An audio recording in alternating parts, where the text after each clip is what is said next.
Bienvenue à tous à ce webinaire thématique qui sert d'une certaine façon d'introduction à plusieurs concepts clés de l'intrapreneuriat.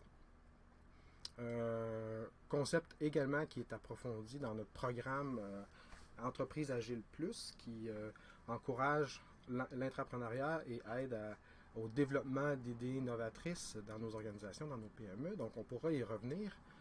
Et pourquoi on a fait différents thèmes et pourquoi différents webinaires, c'est pour couvrir différents sujets. Donc, le premier webinaire touchait davantage la posture, l'individu, qui est cette personne, qui est l'intrapreneur. Le webinaire actuel que vous regardez aujourd'hui, c'est plutôt, c'est quoi les conditions gagnantes pour que cette personne-là soit capable de se développer et capable de progresser.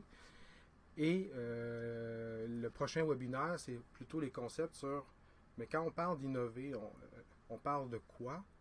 Comment on innove un modèle d'affaires, puis comment on a une innovation qui percole et résonne dans l'économie du Québec. Et là, donc, ça touche beaucoup d'organisations, des PME structurantes qui offrent du service, qui offrent des produits sur lesquels on base notre économie. Donc, si vous êtes dans ces secteurs-là, ça peut être intéressant de couvrir l'entièreté de ces concepts à l'intérieur d'un programme. Mais donc, ici, c'est quoi les conditions gagnantes pour l'entrepreneur? Pour l'intrapreneur, je vais vous montrer rapidement. Là. La première chose, puis c'est peut-être une image que vous avez déjà vue, on dit que le futur n'est ni trouvé ou prédit, mais bien créé. Et c'est le type d'image qu'on montre souvent à des entrepreneurs. Et donc, vous allez faire un parallèle peut-être entre entrepreneurs et intrapreneurs. Mais ici, les entrepreneurs, on va leur montrer ce type de graphique-là. Hein? On pense qu'on part d'une idée. On va essayer d'expliquer le projet, l'idée, on vend un produit, on a une start-up. Les gens, on va les convaincre qu'ils vont nous donner de l'argent. Donc, on appelle ça du venture capital. Ensuite, you build it. Une fois que tu as l'argent, tu engages les gens, tu as ton équipe, tu as les specs. Et la compagnie fonctionne avec ce produit-là et tout fonctionne. La réalité, ce qu'on va dire aux entrepreneurs, c'est beaucoup plus compliqué parce que vous êtes dans un marché qui est dynamique, un marché qui est compétitif, donc il y a beaucoup d'incertitudes. Souvent, pour essayer de créer, un entrepreneur essaie de créer des nouveaux produits, des nouvelles façons de faire pour aller chercher ou disrupter un marché. Il y a beaucoup d'apprentissage, etc. Donc, on va dire, tu pars ici, mais au début, tu es très vulnérable, tu ne connais pas beaucoup, tu te trompes, il faut que tu travailles fort. Tu vas failer, mais ça veut dire quoi? Peu importe ce que tu fais, il y a des choses sur lesquelles tu n'as pas le contrôle, mais au moins tu vas trouver des gens qui vont t'aider. Puis, finalement, les gens qui n'étaient pas impliqués, qui ne voient pas tout ce qui s'est passé, puis qui voient juste les 2 points, vont dire, c'est facile, il n'y a pas eu tant de travail que ça, mais on sait que c'est plus compliqué. Quand on parle de l'intrapreneuriat, déjà, puis on regarde ce type de graphique-là, c'est peut-être pas penser comme une start-up, pas penser, mais plutôt, vous êtes à l'intérieur d'une structure.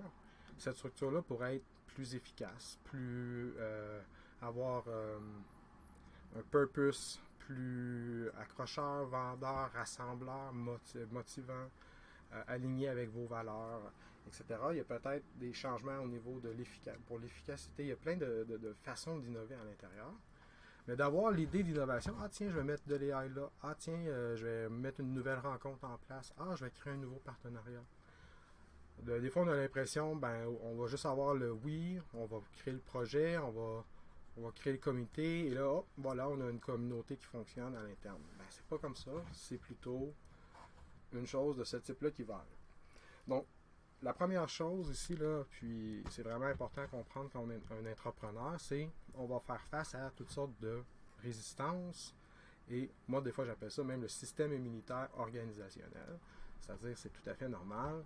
On change des processus. Il y a des gens, leur rôle et responsabilités vont changer parce qu'on change la façon dont l'information circule, dont la valeur est livrée, les personnes qui sont impliquées. On change souvent comment le pouvoir est distribué. Et donc là, souvent, on va avoir besoin de l'encadrer. Et là, j'utilise le mot encadrer, pas aléatoirement, parce qu'on va parler de cadre de travail. Donc, un graphique que moi j'aime beaucoup, et je pense qu'il explique plusieurs innovations ou initiatives au Québec et dans plusieurs secteurs publics, parapublics, où la prise de risque est souvent pas, fait pas partie de la culture encore. La posture d'apprentissage par la prise de risque et le courage de confronter rapidement la réalité avec de l'imperfection pour apprendre, ben, je trouve que c'est ce graphique-là qui l'explique le mieux. Parce que ici, on parle d'innovation et on parle d'optimisation. Et souvent, l'intrapreneur innove dans une structure qui a déjà des trucs en optimisation. Donc, souvent, il est à l'intérieur d'une structure. Et là, donc, déjà, il y a une interface à imaginer. Des fois, on va voir des labs d'innovation, des fois, on va avoir des équipes d'innovation, toutes sortes de façons de créer cette espèce de l'équipe de découverte, l'équipe de recherche. Il y a toutes sortes de façons de qualifier, si on veut, ce côté-là. Mais c'est ici qu'on va développer des compétences clés ici. L'empathie, est-ce qu'on comprend réellement notre public, réellement la problématique? Est-ce que l'innovation reste? Est-ce qu'on a retrouvé souvent, c'est là qu'on va commencer à parler de MVP, là, ici. Est-ce qu'on a trouvé notre engin de croissance? Et là, quand on parle croissance pour une start-up, souvent, on a l'impression, on parle de revenus ici, là. Mais imaginez que vous ne parlez pas d'un produit en entrepreneuriat, ou c'est peut-être un produit ou un service interne. Est-ce que vous comprenez bien pour qui vous développez ce service à l'interne? Si vous êtes un service TI, par exemple, au service d'un département légal. Est-ce que vous avez réellement testé les solutions avec eux puis vu qu'est-ce qui fonctionne ou vous continuez à travailler, etc. Est-ce que vraiment vous voyez qu'il y a une espèce d'engouement où est-ce que les gens font un référencement, tu devrais essayer, ou est-ce que c'est plus vous qui poussez le projet, mais les gens viennent vers vous? Et souvent, ce qu'on va faire, c'est qu'on va regarder le succès de d'autres compagnies, des succès de d'autres organisations, puis on va dire, hey, ils ont développé un truc, donc, et ils partent d'ici en disant, on va essayer de le rendre viral. C'est pour ça qu'on va dire, ben, faites attention, chaque organisation a leurs propres règles, et vous devez nécessairement avoir cette chaîne-là qui est complète. Ensuite, ben, c'est là qu'on va vers les métriques qu'on va appeler des métriques de revenus. Et là, revenu, ben, c'est souvent de l'usage, de l'engagement. Donc ici, il y a plusieurs façons de valider ou de qualifier ce qui est revenu. Et souvent, ça va aller avec des métriques ici, on va aller de Net Promoter Score. Ici, on va aller plus par Lifetime Value of a Customers. Mais là, ici, dans les entreprises, en entrepreneuriat, revenu, ça peut être le taux de satisfaction des employés, taux de rétention, etc. Donc, c'est des processus qui vont augmenter la valeur de notre entreprise ici. Donc là, ça peut devenir vraiment intéressant. Donc ici, c'est un beau parallèle à faire entre encore entrepreneur, intrapreneur, et de ne pas faire l'erreur. L'intrapreneur, c'est souvent la personne qui vient un peu se taper ici, puis l'organisation va dire, ben prouve-moi, puis on va t'aider rendu là. Mais il y a besoin de beaucoup de support dans cette partie-là. Beaucoup de support pour la transition et beaucoup de support avec les équipes souvent opérationnelles. Et c'est un gros défi pour un intrapreneur. Donc, il faut vraiment savoir reconnaître ce type de dynamique.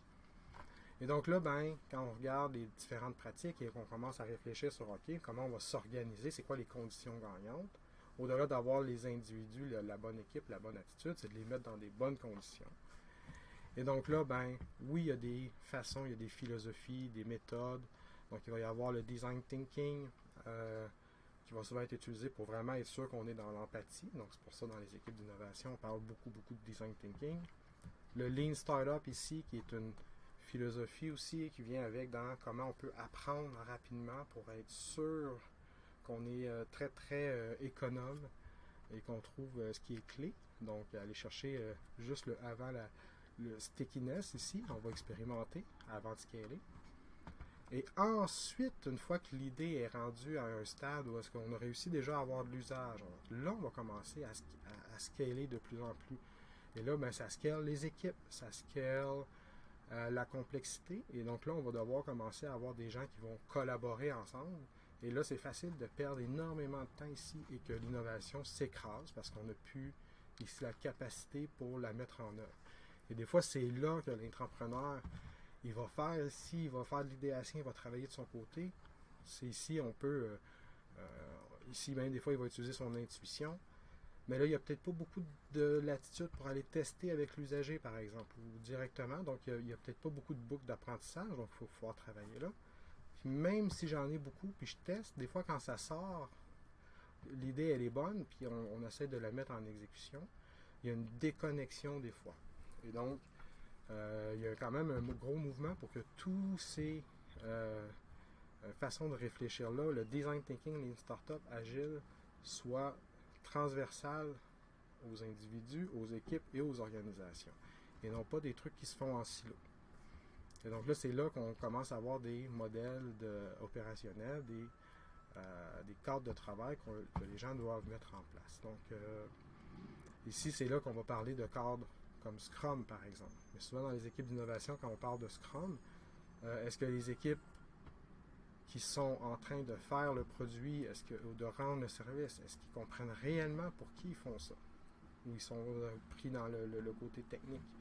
Est-ce qu'ils comprennent vraiment ici les enjeux d'avoir un produit qui a trop d'options, ou qui n'est pas assez focus, qui est difficile à maintenir? Est-ce qu'on a vraiment ici compris la technologie qu'on va prendre? Est-ce qu'on a vraiment diminué le risque de mettre en place cette solution-là, etc.